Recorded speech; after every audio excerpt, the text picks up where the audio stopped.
할렐루야. 잘 실천하고 계십니까? 지난번 우리가 출애굽기 강해 10번 우리가 함께 살펴보면서 보냄을 받은 자의 모습이 어떠해야 되는가에 대해서 우리가 생각해 보았습니다. 마시멜로 이야기 기억나십니까? 프랜시스 베이컨이 아는 것이 힘이다라고 얘기했는데 조금 더 그 말이 힘을 얻으려면 조금 더 구체적으로 완벽한 문장이 되려면 단어 하나를 더 넣어야 된다. 아는 것을 실천하는 것이 힘이다.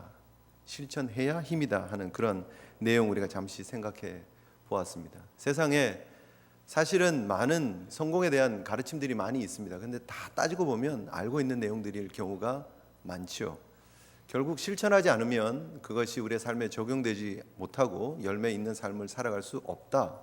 성도도 일면 같은 맥락이다 하는 것이죠. 우리 성도들이 하나님의 뜻을 분별하는 것이 참 중요합니다. 어떻게 보면 성도들은 하나님의 뜻 분별하기를 위해서 하나님 앞에 늘 기도하고 말씀 보고 하고 있는지 모르죠.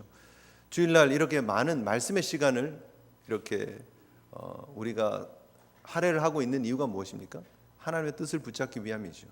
매일매일 여러분이 큐티를 하고 있고 또 말씀 묵상을 하고 있는 매일 성경을 하고 있는 이유가 무엇입니까? 하나님의 뜻을 깨닫기 위함이죠. 그런데 정말 중요한 것은 그 깨달은 하나님의 뜻대로 살아가고 실천하는 게 중요하죠. 주일날 하나님 앞에 나와서 예배를 드리면서 하나님의 뜻을 발견하고 가슴에 감동받는 것 중요합니다. 새벽마다 일어나서 여러분 매일 성경을 하고 새벽 기도에 오고 하는 것, 그래서 하나님의 뜻을 발견하는 것 중요합니다. 그런 정말 중요한 것은 그 이후에 하나님의 뜻을 깨닫고 난 이후에 세상 가운데 나가서 살아가는 삶의 모습이 어떠하냐가 중요하죠. 하나님의 뜻을 깨달았다면 하나님께서 나를 보내신 이라는 것을 알고 나는 보냄받은 자의 삶을 살아가는 것이라는 사실을 안다면 우리 주님께서 요한복음 20장 21절에서 말씀하신 것처럼 아버지께서 나를 보내신 것처럼 나도 너희를 보낸다 라고 하신 그 말씀 기억하면서 우리가 보냄받은 자로서 세상의 삶을 살면서 그 아버지의 뜻을 실천하는 것이 중요하죠. 그래서 새벽 큐티 묵상 중요하지만 그것을 어떻게 적용해 나가느냐가 훨씬 더 중요한 부분일 수 있습니다. 주일날 예배를 드리는 시간 중요하지만 더 중요한 것은 예배당을 떠나서 삶의 현장에서 어떻게 살아가느냐가 더 중요할 수 있다는 거죠. 그래서 우리가 보냄을 받은 자로서 하나님 앞에 하나님이 기뻐하시는 보냄받은 자의 삶을 살아갈 수 있는 저와 여러분 되시기를 주님의 이름으로 축복합니다. 우리가 지난 시간에 두 가지를 생각을 해보았습니다. 첫째는 보냄을 받은 자는 보내신 이를 기억해야 된다. 그분을 의식하면서 살아야 된다라는 말씀을 드렸습니다. 모세가 하나님을 경험하고 난 이후에 하나님 앞에서의 삶을 삽니다. 하나님의 보내신 뜻을 알고 이스라엘 백성들을 구원하기 위한 그 믿음의 길을 담대하게 걸어갑니다. 사실 쉬운 걸음은 아니죠. 자기가 40년 동안 살고 있던 이드로와 장인과 함께 아내와 함께 자식과 함께 살고 있던 그곳을 미디안 광야를 떠나서 지금 애굽으로 가는 것이 쉬운 일은 아닙니다. 분명히 애굽이 어떠한 나라인지 너무너무 잘 알고 바로가 어느 정도의 권세를 가지고 있는 사람이라는 걸 누구보다도 잘 알기 때문에 이 발걸음이 상당히 무겁고 또 두렵고 떨리는 발걸음일 것입니다. 그럼에도 불구하고 성경은 그의 행동이 계속해서 힘있게 착착착 진행되어지고 있는 모습을 보여주고 있다라고 제가 말씀을 드렸습니다. 모세가 멈추지 않고 이드로에게 돌아갔고 이드로에게 지금 상황 설명을 했고 이래서 제가 돌아가려고 합니다라고 말씀을 드리고 그리고 자식을 태우고 그리고 아내와 함께 출발해서 가는 모습들이 그 동사의 움직임들이 계속해서 역동적으로 표현되어지고 있다는 거죠. 원어적으로 보면. 그래서 멈추거나 주저하지 않습니다. 장인에게 가서 상의하지 않습니다. 대책 회의를 세우지 않습니다. 그냥 하나님 말씀을 그렇게 주셨기 때문에 행동하는 그런 모세의 모습을 보게 되는 것이죠. 그리고 그의 표현을 통해서도 보면 4장 18절에 모세가 장인에게 가서 얘기를 합니다. 내가 형제들에게 돌아가서 아직 살아있는지 알아보려고 합니다 라는 표현을 했다라는 거죠. 이게 하우트만이라고 하는 신학자의 그런 표현을 잠깐 빌리면 이것이 바로 출애굽기 2장 11절에서 자기 형제들에게 나가서 고되게 노동하는 걸 보려고 했다라는 표현하고 똑같은 표현이다. 그래서 본다라는 것이 그저 가서 구경하는 것이 아니라 그들의 삶을 긍휼히 여기면서 그들 가운데 가서 일하려고 하는 모세의 결단과 의지를 볼 수 있는 표현이다. 그래서 4장 18절에 나타나는 이 표현이 바로 하나님으로부터 받은 소명을 이루어 가기 위한, 자신의 민족을 향한, 이스라엘을 향한 하나님의 뜻을 이루어 가기 위한 결단의 모습이었다라는 도전을 우리가 함께 받았습니다. 그래서 우리의 삶 가운데 하나님이 우리를 보내셨음을 기억하고 세례 요한처럼 그분은 흥하여야 되겠고 나는 쇠해야 되겠다는 그런 마음으로 하나님 영광 드리는 삶을 살아야 되겠다고 우리가 도전을 받았습니다. 두 번째는 보내심을 받은 자는 보내신 이만 의지해야 된다, 보내신 이만 붙잡아야 된다 하는 그런 도전이 있었습니다. 출애굽기 저자인 모세가 자기가 이 길을 떠나면서 붙잡았던 그 지팡이를 하나님의 지팡이를 붙잡았다, 그렇게 성경은 기록을 합니다. 20절에 보면 모세가 하나님의 지팡이를 손에 잡았더라, 그렇게 얘기를 합니다. 이 지팡이가 늘 일상 속에서 함께 했던 지팡이였습니다. 자기가 목자로서 이 지팡이를 붙잡고 나쁜 짐승들이 왔을 때 양들을 지키고 보호했던 그런 지팡이였습니다. 늘 붙잡고 있었던 지팡이였습니다. 삶에 늘 함께했던 너무나 익숙한 지팡이였지만 그러나 그것이 익숙함으로 다가오지 않습니다. 이제는 더 이상 하나님을 경험한 상징적인 표징적인 의미로 다가오고 있습니다. 그래서 이 지팡이가 늘상 붙잡았던 지팡이가 아니라 새로운 의미로 하나님의 임재를, 하나님의 경험을 나타내는 지팡이로 다가왔고 그는 이 지팡이의 이름을 하나님의 지팡이라고 얘기를 합니다. 그 외의 것들은 아무것도 의지하지 않고 하나님만 의지하고 믿음으로 걸어가는, 그래서 12제자를 보내시면서 여행을 위해서 아무것도 준비하지 말라고 말씀하신 그 주님의 말씀과 동일한 맥락에서 우리가 보내신 일을 기억하고 그분만 의지하고 붙잡고 살아가야 되겠다 하는 도전을 우리가 받았습니다. 여러분, 우리의 사업, 우리의 자녀, 우리의 건강, 우리의 직장, 우리의 학업, 우리가 이룬 모든 것들이 하나님의 것임을 우리가 기억하고 하나님의 사업, 하나님의 자녀, 하나님의 가정, 하나님의 직장, 그래서 하나님의 손에 붙잡힌 여러분의 삶을 하나님 앞에 온전히 올려드리고 그리고 그 앞에서의 거룩한 구별된 삶을 살아가시는 우리 제1 성도들 되시기를 주님 이름으로 축복합니다. 네. 자, 이제 두 가지를 더 살펴보려고 합니다. 두 가지. 보냄을 받은 자는 그럼 어떻게 살아가야 하는가? 이동훈 목사님 책에 보면 이런 내용이 있습니다. 그분이 북한의 이런 사역들을 이렇게 많은 목사님들과 함께 하셨습니다. 탈북자 사역도 하시고. 그런데 그분이 평양에 다녀오실 일이 있으셨다는 거죠. 오래된 옛날 얘기인데요. 평양에 다녀올 때 북한과의 왕래가 드물었기 때문에 주변의 분들이 많이 염려를 하셨대요. 그런데 가기로 일단 결정이 되었고 가야 되니까 이제 목사님 몇 분하고 이렇게 가셨나 봐요. 근데 평양에 도착하기 직전에 목사님들하고 이런 대화를 했답니다. 평양의 모든 호텔에는 빈틈없이 도청 장치가 되어 있으니까 호텔에서는 특별히 말 조심해야 됩니다. 아니, 도청 장치 정도가 아니라 감시 카메라가 작동하고 있으니까 행동까지도 각별히 조심해야 합니다 하고 서로 조심하자라고 얘기를 하고 평양에 도착을 한 거예요. 일정을 마치고 호텔에 갔습니다. 그리고 목사님들이 방으로 이렇게 흩어졌겠죠. 그리고 방에 들어갔대요. 처음에 농담처럼 그냥 웃으면서 얘기를 하고 들어갔는데 갑자기 호텔에 들어갔는데 그 방에서 그 말이 생각이 나더래요. 아, 내가 지금 감시당하고 있다. 어디서 나를 듣고 있을지 모르고 누가 날 지금 감시하고 보고 있을지 모른다는 생각을 딱 하니까 갑자기 등골이 오싹해지면서 정말 말, 행동 하나하나가 다 신경이 쓰이셨대요. 그래서 그분 말로는 제 평생에 방 안에서 그렇게 경건한 행동을 한 적이 없었다고. 목사니까 성경 펴놓고 막 성경 읽고 그죠? 막 씻고 나서는 경건하게 책상에 앉아 계시고 막 그러셨겠죠. 네. 경건하게 자신의 삶을 조금이라도 실수하지 않으려고 애를 많이 쓰셨던 것 같아요. 근데 다른 목사님 얘기를 들어보니까 사람들이 자기를 지켜보고 있다는 생각에 내가 그래도 목사인데 속옷 차림으로 막 다니면 안 되지 해서 옷을 제대로 다 차려입고 그리고 주무셨대요. 네. 다 지켜본다는 생각에. 네. 누군가 나를 보고 있다라고 생각하면 작은 행동 하나하나까지 조심하게 되더라 하는 그런 목사님의 말씀이었습니다. 여러분, 우리가 하나님의 말씀대로 살아가는, 하나님의 말씀을 붙잡고 살아가는 하나님의 성도입니다. 우리가 기억해야 될 것, 보냄받은 자로서 우리가 기억해야 될 것은 보내신 이가 우리의 삶을 지켜보고 있다라는 사실을 기억해야 됩니다. 우리의 걸음걸음, 우리의 일거수일투족을 하나님이 불꽃 같은 눈동자로 보고 계신다라는 거예요. 그분을 의식하면서 살아가야 된다는 거죠. 누군가 나를 보고 있다는 거예요. 칼빈의 삶의 좌우명이 하나님 앞에서였습니다. 코람데오. 우리 모든 성도들은 하나님 앞에서의 삶을 살아가고 있습니다.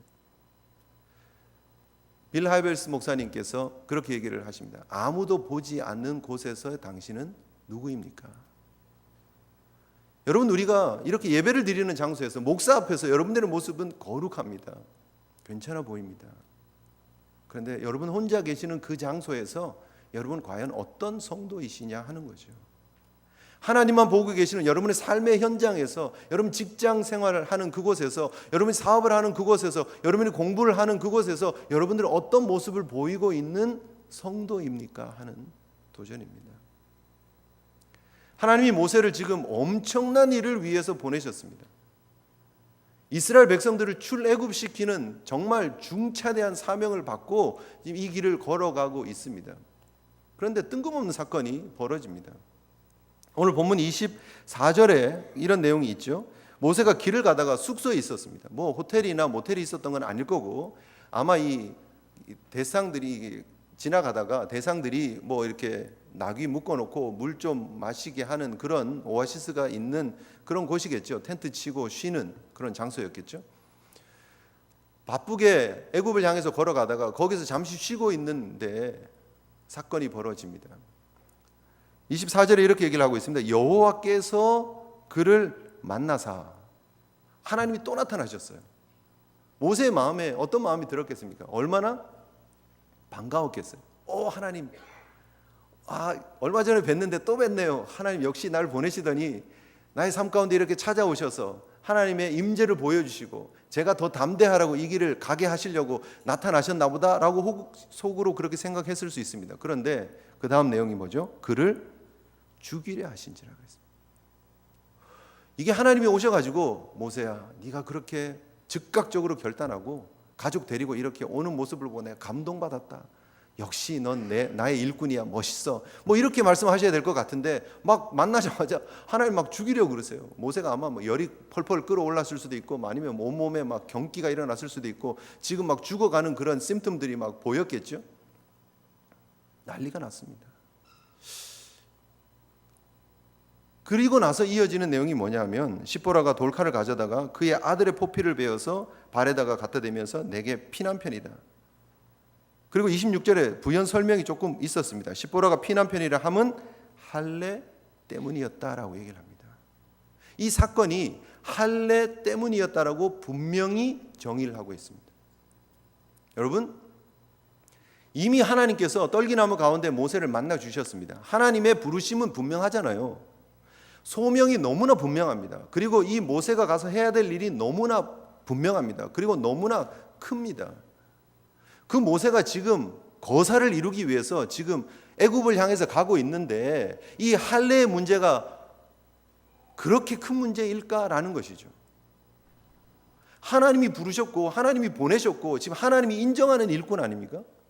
그런데 왜 하나님께서 나타나셔서 그 하나님이 인정한 일꾼을 죽이려까지 하시면서 할례에 대해서 이렇게 강조하고 계시느냐 하는 거예요. 문맥상 우리가 참 이해하기가 어렵습니다. 할례가 중요한 건 맞아요. 하나님께서 아브라함을 부르셨고 창세기 17장에 아브라함이 99세가 되었을 때 할례를 하면서 하나님의 언약 백성으로 삼으신 징표로 삼겠다 하신 말씀이에요. 중요한 말씀이지만 지금 더 중요한 일이 있지 않냐는 거예요. 그런데 하나님은 지금 이 더 큰 일을 향해서 가고 있는 이 모세를 죽이려 하시면서까지 할례의 중요성을 보여주고 계신다는 거예요. 여기까지 하고 우리가 좀 다른 부분을 한번 생각해 봤으면 좋겠습니다. 여러분, 그럼 뭐냐는 거예요. 자, 잠깐 우리가 이 본문을 놓고 좀 저를 봐주시면 여기 문제들이 많습니다. 그죠? 왜 하나님이 모세를 죽이려고 했을까? 첫째는, 그죠? 그럼 모세만 죽이려고 했을까? 분명히 할례는 아들에게 했는데 그럼 아들도 죽이려고 했던 것일까? 십보라는 어떻게 알고 할례를 했을까? 뭐 그냥 성경이 답을 주지 않는 그런 부분들이 있죠. 지금 도대체 할례를 행하지 않은 사람은 누구일까? 지난번에 우리가 잠깐 생각을 해봤습니다만 모세는 레위 지파의 자식입니다. 그래서 아마 8일 만에 할례를 받았을 것입니다. 그리고 바로의 공주의 딸이, 이 공주가 보고 히브리인의 아이라고 얘기를 했습니다. 첫 번째 딱 보고 알았습니다. 아이가 옷을 훌떡 벗고 있는데 어떻게 알 수 있냐는 거죠. 그 할례의 표징을 보고 알았지 않았을까 우리가 추측할 수 있습니다. 모세는 분명히 할례를 받았을 거예요. 한 3개월 정도 집에 있다가 갈대 상자에 담겨서 버려졌기 때문에 모세는 할례를 받았다고 우리가 인정을 하죠. 그리고 나서 모세가 지금 미디안 광야로 왔어요. 그리고 거기에서 시보라랑 결혼을 해서 게르솜이 태어났습니다. 게르솜이 태어났을 때 모세의 마음이 어떠했을까라는 거죠. 여러분, 모세가 이 애굽의 왕자였습니다. 모든 학문과 지식에 통달한 사람이었습니다. 그는 철저한 사람이었습니다. IQ가 낮은 사람도 아니었고 대책 없이 생각 없이 히브리인에게 가서 내가 어떻게 형제들이 살고 있는지 구경하러 간 게 아닙니다. 분명히 히브리 백성들을 구원하고자 하는 마음이 있었습니다. 모세가 충분히 철저히 어릴 때 교육받았던 것도 있고 그 이후에 자기가 크면서 이 히브리인들에 대한 역사를 공부를 했을 것입니다. 족장들의 역사들을 다 꿰뚫고 알고 있었을 것입니다. 그리고 지금 이 커져가는 이 히브리인들의 모습들을 보면서 하나님의 역사하심을 느낄 수 있었을 것이고, 그리고 야곱이 유언을 한 것처럼 요셉이 유언을 한 것처럼 언젠가는 이들이 이곳을 떠나서 약속의 땅으로 돌아가야 될 것에 대한 선지식이 있었을 것입니다. 그런데 지금 그 일을 감당하려다가 나이 40에 감당하려다가 살인을 하게 되고 그리고 도망을 간 거 아니에요. 지금 미디안 광야에 가 있지만 하나님의 역사하심을 분명히 확신했을 것입니다. 그리고 내가 히브리인의 정체성을 유지를 해야 되고 하나님께서 이 상황을 회복시키셔서 나를 다시 보내서 어떤 일을 하게 하실 하나님을 기대하고 있었을지도 모릅니다. 처음 가서 시보라랑 결혼을 하고 아이가 태어났습니다. 게르솜, 객이라고 하는 거죠. 객이잖아요. 객은 여행자라는 말이에요. 잠시 머무르다 돌아갈 사람이에요. 모세의 마음속에 하나님이 나를 여기 잠시 머물게 하시는구나라는 걸 마음에 품고 이름을 그렇게 지은 거예요. 돌아갈 거를 전제를 하고 있어요. 그러면 게르솜이 할례를 했을까요? 안 했을까요? 제 생각에는 했을 것 같아요.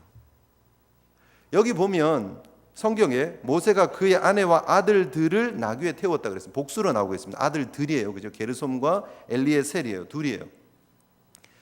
출애굽기 18장에도 보면 그 둘이 돌아오고 있는 내용을 성경에서 보여주고 있습니다. 그죠? 그래서 분명히 이게 두 아들이 있었다는 걸 알 수 있는데 지금 25절에 보시면 십보라가 돌칼을 가져다가 그의 아들의 포피를 베었다라고 할 때는 단수예요.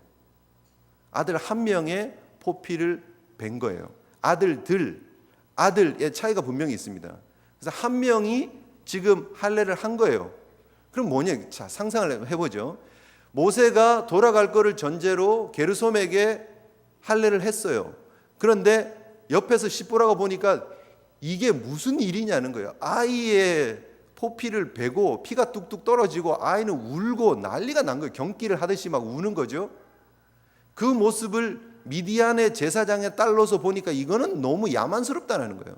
이거는 이해가 되지 않는다는 거예요. 그래서 아마 둘째가 태어났을 때 엘리에셀에게 또 할례를 해야 된다 그럴 때 아마 쌍수를 들고 반대를 했지 않았을까. 그래서 지금 한 아이는 할례가 이루어지지 않은 상태였어요. 시간도 많이 지났고 모세가 내가 금방 돌아갈 줄 알았는데 그게 아니네. 시간이 지나면서 할례에 대한 생각도 희미해졌을 수 있죠. 그리고 나서 묻혀버린 사건이에요. 그리고 얼추 40년이 지났습니다. 그리고 지금 모세가 하나님을 만났고 돌아가고 있는 상황이에요. 거사를 이루기 위해서 지금 가고 있는 상황 속에서 하나님께서 나타나셔서 왜 이 할례에 대한 한 아들의 포피를 베는 사건을 이렇게 중요하게 생각을 하고 있느냐는 거예요. 자, 우리가 또 이렇게 참조해서 봐야 될 부분이 있습니다. 그게 어디냐면 여호수아서 5장입니다. 여러분, 이게 성경에 거사를 앞두고 갑자기 멈추게 하시고 할례를 행한 사건이 여기에만 있은 게 아니고 여호수아서에서 반복되어집니다. 나중에 있었던 일이죠. 이스라엘 백성들이 출애굽했고 가데스 바네아의 사건으로 인해서 40년 동안 광야에서 뺑뺑뺑 돌면서 훈련을 하고, 그리고 난 이후에 모세가 죽고 여호수아에게 리더십이 넘겨지고 여호수아와 함께 이제는 약속의 땅을 향해서 들어가게 되는 정복 전쟁이 벌어지고 있는 장면이 여호수아를 통해서 우리에게 보여주고 있습니다. 중요한 장면입니다. 이스라엘에게 있어서는 절대절명의 상황입니다. 죽느냐 사느냐의 전쟁이 눈앞에 있는 상황입니다. 요단 동쪽에서 요단 서쪽으로 건너가서 이제 전쟁을 해야 되는 그런 상황입니다. 그런데 하나님께서 여호수아에게 말씀하시죠. 강하고 담대하라고. 내가 모세와 함께 있었던 것처럼 너와 함께 하겠다라고 말씀하시죠. 그러면서 하나님의 응답의 말씀을 붙잡고 이 사흘 후에 이들이 지금 약속의 땅을 향해서 갑니다. 언약궤가 앞서가고, 그리고 물은 갈라지고 마른 땅에 대해서 그들이 건넜어요. 놀라운 역사입니다. 그런데 이 건너는 일을 통해서 가나안 땅에 있는 사람들은 뭐라고 느끼느냐 하면 드디어 전쟁이 시작이 되었구나 해요. 요단을 건넜다는 것은 전쟁 선포하는 거예요. 선전포고하고 똑같은 거예요. 가서 이제는 전쟁이 벌어져야 되는 상황이에요. 여러분, 요단에서 여리고는 진짜 가깝습니다. 얼마 되지 않는 거리예요. 그런데 그 앞에 여리고도 있고 그 앞에 가나안 여러 성읍들이 있는 그런 상황에서 건넜어요. 여호수아 5장 1절에 요단 서쪽에 아모리 사람의 모든 왕들과 해변의 가나안 사람의 모든 왕들이 여호와께서 요단물을 이스라엘 자손들 앞에서 말리시고 우리를 건너게 하셨음을 듣고 마음이 녹았고 이스라엘 자손들 때문에 정신을 잃었더라 그랬어요. 지금 가나안 백성들이 지금 정신이 혼미해요. 저렇게 하나님이 함께 하시면서 기적을 베풀었던 이스라엘이 이제 드디어 요단을 건넜구나, 이제 전쟁은 시작되었구나 하고 막 긴장하고 있는 이런 상황인데 어떤 일이 벌어지느냐. 여호수아 5장 2절에 그때에 여호와께서 여호수아에게 이르시되 너는 부싯돌로 칼을 만들어 이스라엘 자손들에게 다시 할례를 행하라 하시매 여호수아가 부싯돌로 칼을 만들어 할례산에서 이스라엘 자손들에게 할례를 행하니라. 전쟁해야 되는 상황입니다. 할례를 누가 합니까? 남자들만 합니다. 전쟁에 나가야 될 건장한 남자들을 다 할례를 행하고 텐트 속에 지금 들어눕게 만들었어요. 이게 말이 안 되는 상황이죠. 지금 거사를 앞두고 정복 전쟁을 앞두고 어떻게 이런 일이 벌어질 수 있느냐 하는 거예요. 그런데 하나님은 거사를 앞두고 있는 그런 상황이 중요한 게 아니고 하나님은 이 이스라엘 백성들이 약속의 땅에 들어가서 하나님의 언약의 표징을 붙잡고 살아가는 모습을 원하셨다는 거예요. 하나님에게 있어서 더 중요한 일은 정복 전쟁이 아니고 하나님의 백성의 거룩함이고 하나님의 백성의 정결함이었어요. 지금 모세가 가서 이스라엘 백성들을 출애굽시키는 거사보다 더 중요한 것은 모세의 삶에 하나님의 거룩이 있느냐 없느냐가 중요한 거예요. 이동훈 목사님께서 하나님이 누가 날 지켜보는 것 같아서 내가 경건하게 있었다 하는 그 모습처럼 작은 부분 하나하나 실수하지 않으려고 하는 것처럼 우리의 삶에 하나님이 우리와 함께하고 계시고 하나님이 우리를 지켜보고 계신다는 사실을 기억하면서 하나님 앞에 작은 부분 실수하지 않으려고 거룩을 위해서 몸부림치는 모습들이 우리 성도들에게 필요하다라는 것입니다. 우리가 하나님 앞에서 큰 일을 이루고 업적을 이루고 높아지고 부자가 되고 성공하고 많은 것을 이루는 것을 우리는 원하고 있는지 모르지만 그것이 하나님이 원하는 거라고 우리가 착각하고 있는지 모르지만 그러나 하나님이 정말 원하시는 것은 하나님의 백성의 거룩입니다. 하나님의 백성의 정결함입니다. 흠없고 티 없는 하나님께서 받으실 만한 하나님의 존재로 하나님께서는 여러분들을 부르시기를 원하신다라는 거예요. 이스라엘 백성들을 실질적으로 출애굽시키셔서 하나님께서 호렙산으로 부르십니다. 시내산에서 하나님께서 주신 말씀 뭐예요? 하나님 앞에 정결하라는 거예요. 하나님 앞에 거룩하라는 거예요. 레위기서를 주시는 이유가 무엇입니까? 하나님 앞에 거룩이에요. 하나님 앞에 정결이에요. 그들이 제사 예법을 통해서 하나님 앞에 정결한 백성이 되기를 하나님은 원하셨습니다. 그들이 심지어 먹는 것, 입는 것까지도 하나님이 통제하시면서 하나님이 원하시는 것은 정결해라, 깨끗해라, 거룩해라라예요. 지금 이스라엘 백성들을 출애굽시키셔서 급하게 빨리 정복 전쟁하고 빨리 약속의 땅으로 들어가라, 약속의 땅으로 끌고 가는 게 목적이 아니고요. 하나님의 백성이 얼마나 거룩해지느냐에 하나님의 관심은 있었다는 거예요. 금주의 말씀 본문을 보시면 나는 너희의 하나님이 되려고 너희를 애굽 땅에서 인도하여 낸 여호와라. 나는 너의 하나님 되는 게 목적이다라는 거예요. 그리고 그 하나님 하시는 말씀이 뭐라고 말씀하십니까? 내가 거룩하니 너희도 거룩할지어다. 이것이 하나님께서 하나님의 백성들을 부르신 목적입니다. 하나님이 여러분들을 예수 그리스도의 보혈로 구별하셔서 이 예배자로 삼으신 이유가 뭐냐? 여러분들을 거룩한 하나님의 백성으로, 하나님의 제사장으로 삼기 원하심임을 믿으시기를 바랍니다. 그래서 여러분 삶을 돌아보셔야 돼요. 하나님이 보고 계시는 그 불꽃 같은 눈동자를 여러분 기억하셔야 됩니다.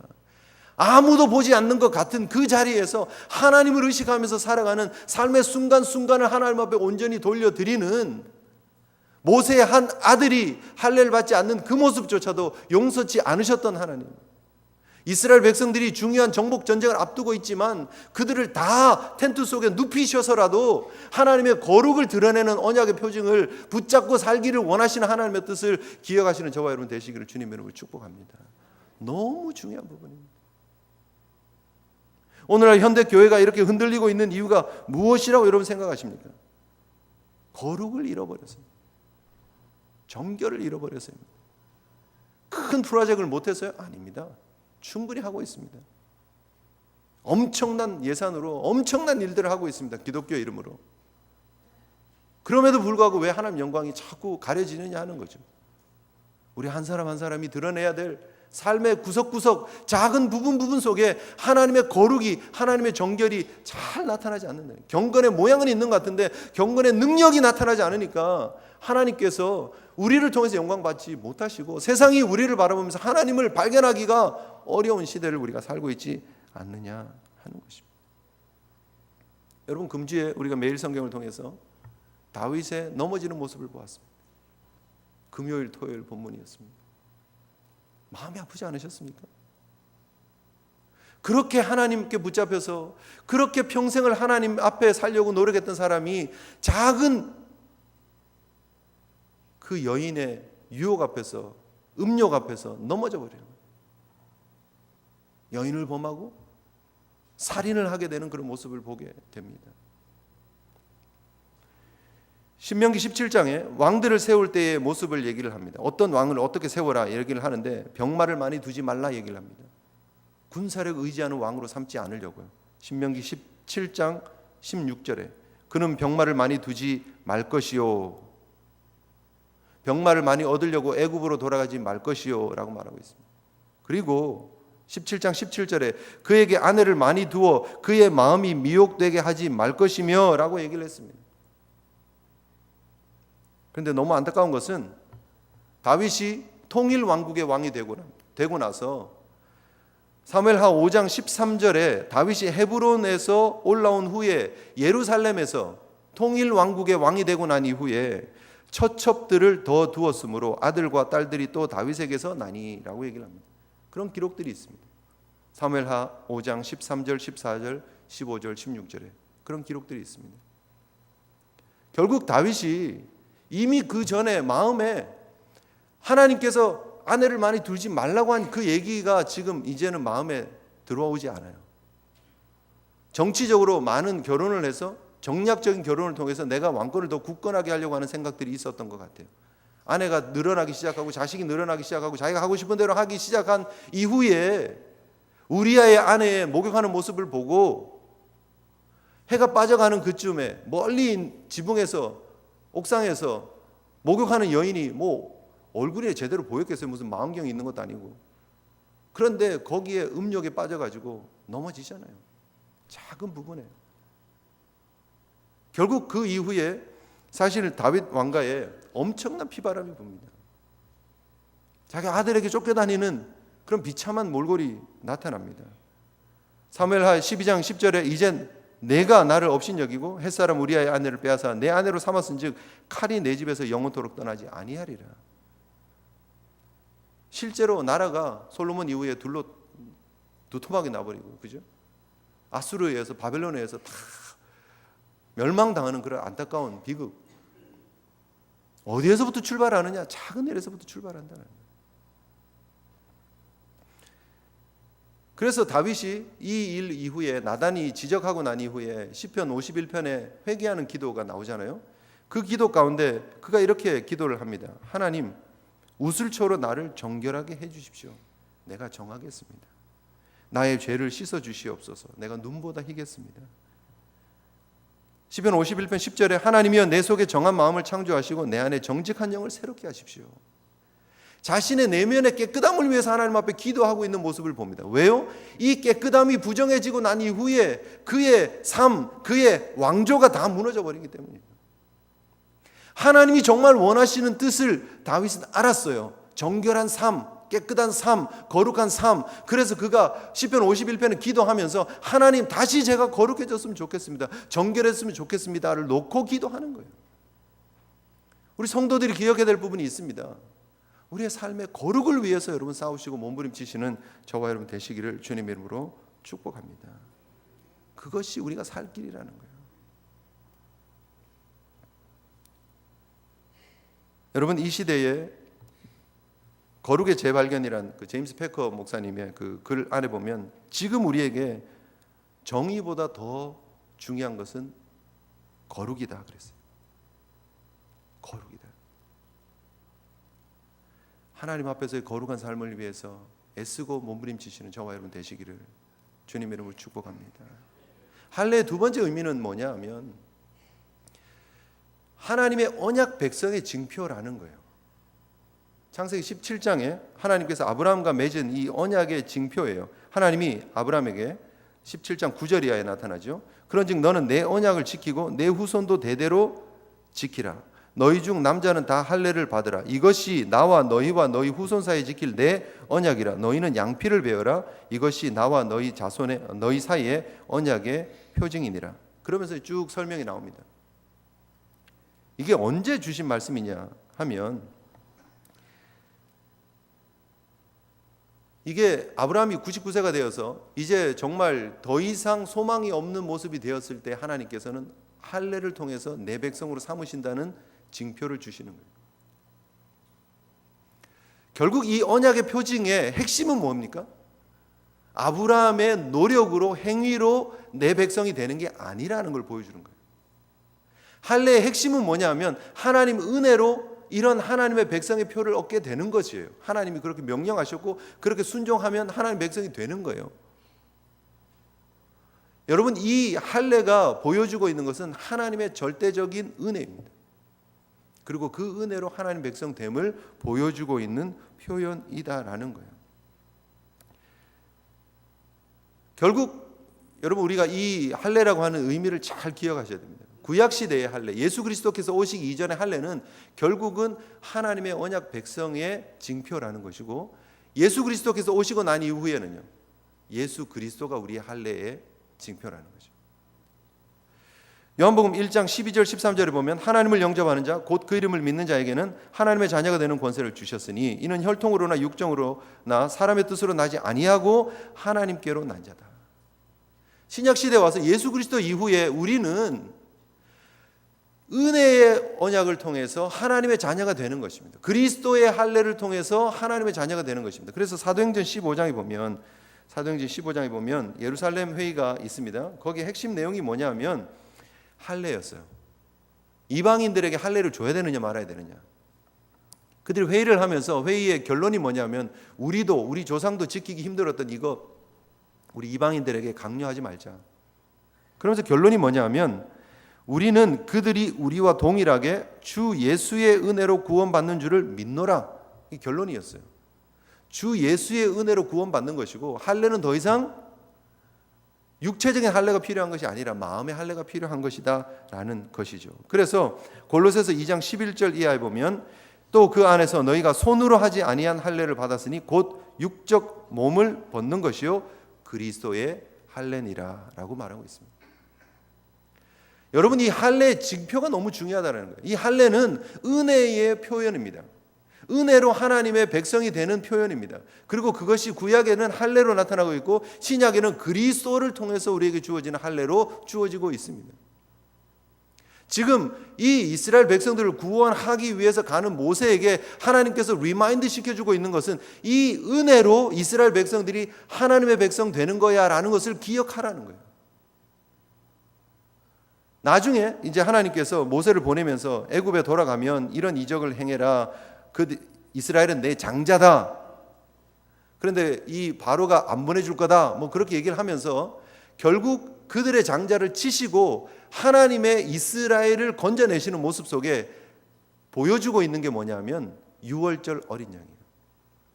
유월절 어린 양의 그 표징으로 말미암아 문설주에 발려진 그 보혈의 피로 말미암아 하나님의 백성 삼으신 이스라엘을 향한 하나님의 구원의 계획을 보여주고 계시는 거죠.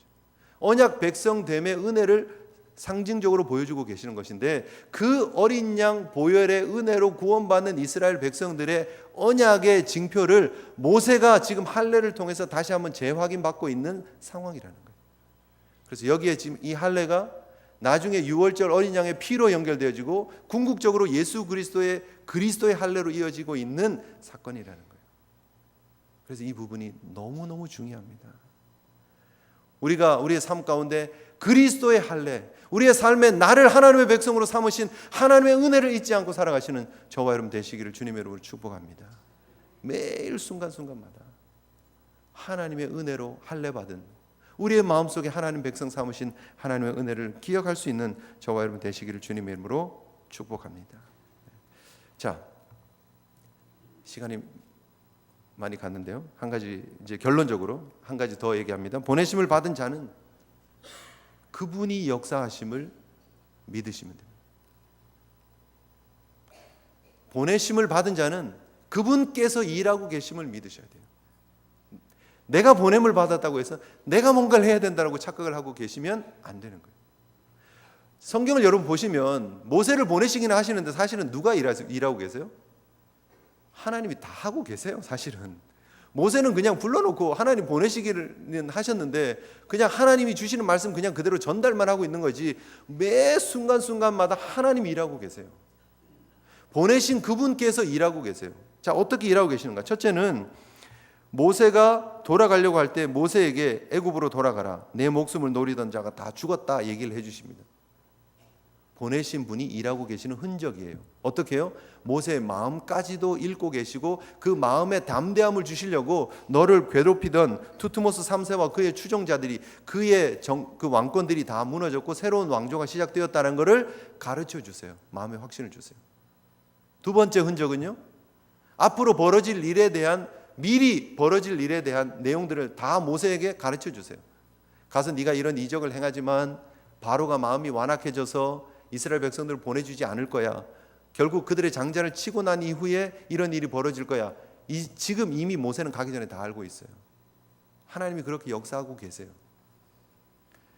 기적이 벌어질 때마다 모세는 아직은 아니야 이미 알고 있습니다. 바로가 내가 보내겠다 그랬다 약속 취소, 보내겠다 그랬다 약속 취소, 계속 그러지만 결국 모세는 다 알고 있었던 내용이에요. 애굽의 장자들이 죽을 때까지는 이 일은 계속된다는 거예요. 모세가 흔들렸겠습니까? 안 흔들렸겠습니까? 흔들릴 이유가 없죠. 결론을 다 알고 있는데 하나님이 그렇게 일하신다는 거예요. 하나님이 우리의 마음을 알고 계시고 우리의 내면의 흔들림조차 아셔서 미리 다 역사하고 계신다는 거예요. 우리 마음속에 믿음을 주시고 우리 마음속에 성령님을 주셔서 우리를 붙잡아 주시는 것이 우리의 결단이 아니라 하나님의 은혜인 줄 믿으시길 바랍니다. 그리고 그 하나님께서 여러분 삶 가운데 오셔서 이미 일하고 계신다는 거예요. 너무너무 재밌는 것은 27절에 여호와께서 아론에게 이르시되 광야에 가서 모세를 맞아라. 근데 어디에서 만납니까? 여호와의 산에서 만납니다. 모세가 이드로와 함께 있다가 여호와의 산까지 갔어요. 그런데 지금 하나님께서 아론을 내가 붙여주겠다고 말씀하시고 나서 다시 모세가 이드로의 집에 갔다가 다시 지금 오다가 무슨 일이 벌어졌죠? 할례 사건이 벌어졌고 그래서 두 아들과 아내를 다시 장인에게 보내고 다시 왔어요. 지금 이게 하나님의 산에 있다가 장인에게 갔다가 다시 오다가 돌아갔다가 다시 오는 거예요. 이 오는 와중에 아론이 지금 이 하나님의 산에까지 오고 있는 거예요. 이 길이 훨씬 더 멉니다. 이 길이 훨씬 가깝습니다. 하나님께서 모세를 불러 보내시고 모세가 장인에게, 제 생각이에요, 장인에게 돌아갈 때쯤 이미 하나님은 아론에게 찾아가셔가지고 아론에게 야, 너 빨리 짐 싸, 지금 가야 돼, 가서 형 만나러 가야 돼 하고 아론을 이미 짐 싸서 이 광야로 보내고 계셨다라는 거예요. 그 사이에 지금 모세가 왔다 갔다 하고 이 왔다 갔다 할 것까지 하나님은 계산하시고 그리고 하나님의 산에서 딱 만나게 하셨다라는 거예요. 놀랍지 않습니까? 네, 전혀 감동이 없으신데 저는 이거 묵상하면서 얼마나 은혜가 됐는지 모릅니다. 우와, 하나님 정말 어쩌면 이렇게 빈틈이 없으십니까? 하나님 일하시는 거 맞네요. 하나님이 하시는 거 맞네요. 아론이 무슨 하나님의 산까지 와보기나 했겠습니까? 다 초행길인데. 지금 아론이 이스라엘 백성들이 하고 있는 일은 뭐예요? 벽돌 굽는 일이에요. 건축, 노역에 동원된 일이에요. 아침 저녁으로 점호해가지고 아침에 뭐 총원 90명, 뭐 사고무 현재원 90명 하고 뭐 보고 막 하고 가서 노역하고 저녁에 와서 또 저녁 보고 하고 막 그렇게 얽매인 노예의 삶을 살고 있는 아론을 하나님이 불러내셔서 어디로요? 광야로 불러내시는 거예요. 가본 적이 없는 광야로. 그리고 어떻게 하나님이 이렇게 부르셔가지고 길도 모르는데 불러내셔가지고 아론하고 거기서 하나님의 산에서 딱 만나게 하시느냐는 거예요. 이게 우연입니까? 아론이 촉이 좋아가지고 그냥 감이 좋아가지고 일로 가는 거예요? 그렇지 않다라는 거예요. 하나님이 일하고 계신다. 하나님이 우리를 보냄받은 자로 부르셨으면요, 하나님이 우리의 삶 가운데 찾아오셔서 일하고 계심을 믿으시면 됩니다. 그 하나님 여러분을 한 번도 잊으신 적이 없고 하나님 여러분과 함께하고 계심을 믿고 확신하시고 걸어가시기를, 보내신 이가 나와 함께하고 계심을, 보내신 이가 이미 내 삶에 일하고 계심을 믿고 가시는 저와 여러분 되시기를 주님의 이름으로 축복합니다. 2차 세계대전 이후에 유대인들은 6월절이 되면 아니마밈의 노래를 부른답니다. 아니마밈, 나는 믿는다라는 뜻이래요. 아우슈비츠 수용소에 있던 사람들이 곡을 써서 불렀던 내용이랍니다. 1절에 나는 믿는다, 나의 메시아가 나를 돕기 위해서 반드시 나를 찾아오리라는 사실을. 2절에 조금 슬프게 가스실로 이렇게 막 끌려가는 그 동료들을 보면서 아마 불렀겠죠. 그런데 때때로 그 메시아는 너무 늦게 오신다. 그 찬양을 불렀대요. 그런데 그 수용소에 있던 젊은 외과 의사 출신의 한 유대인은 이 노래 부르기를 거절했대요. 1절은 부르는데 2절만 되면 입을 딱 닫고 안 불렀대요. 그러면서 그의 마음속에 붙들었던 말씀은 내가 하늘에 올라갈지라도 거기 계시며 음부에 내 자리를 펼지라도 거기 계시나이다. 내가 새벽 날개를 치며 바다 끝에 가서 거할지라도 곧 거기서도 주의 손이 나를 인도하시며 주의 오른손이 나를 붙드시리이다. 이 시편 기자 다윗의 고백을 붙잡고 그의 삶에 하나님이 지금 여기 나와 함께하고 계심을 믿었던 거예요. 그래서 그가 유리 조각 하나 떨어진 걸 줍습니다. 수용소에서 빼짝 말라있는 그 얼굴에 뾰족뾰족 올라오고 있는 그 수염을, 그 유리 조각을 가지고 면도를 하는 거예요. 잘 됐겠습니까? 그러지 않겠죠.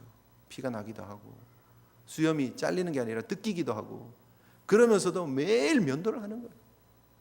매일 가스실에 데리고 갈 사람들을 뽑기 위해서 독일 군사들이 왔는데 그 모습을 보고 그 눈빛을 보고 감히 그 사람을 가스실로 데리고 가지 못했다는 거예요. 삶의 의지가 있고 눈빛이 강렬한 그 사람을 건들 수가 없었다는 거예요. 결국 전쟁이 끝이 나고 그가 스웨덴으로 돌아가서 병원을 하게 됩니다. 그는 그 절망의 한복판에서도 이렇게 노래를 했던 거예요. 아닙니다.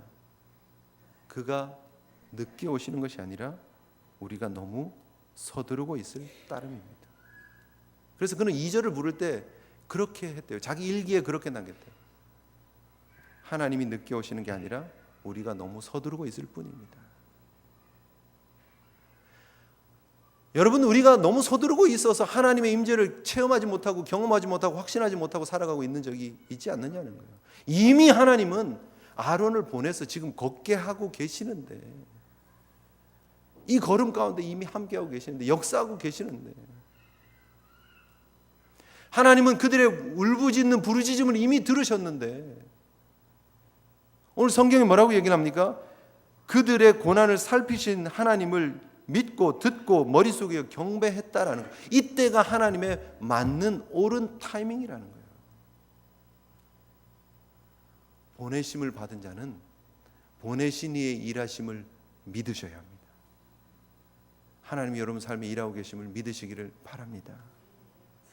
오늘도 그 보냄받은 자로서의 멋지고 담대한 길 힘있게 걸어가시는 우리 제일 성도들 되시기를 주님의 이름으로 축복합니다. 우리 함께 하나님 앞에 결단하면서 기도했으면 좋겠습니다. 하나님께서 나와 함께하고 계심을, 하나님께서 일하고 계심을, 하나님께서 우리의 삶을 불꽃 같은 눈동자로 보고 계심을 하나님 의식하며 기억하며 정결한 삶, 거룩한 삶을 살게 하여 주시옵소서. 우리 함께 다짐하면서 하나님 앞에 기도했으면 좋겠습니다. 기도하시겠습니다.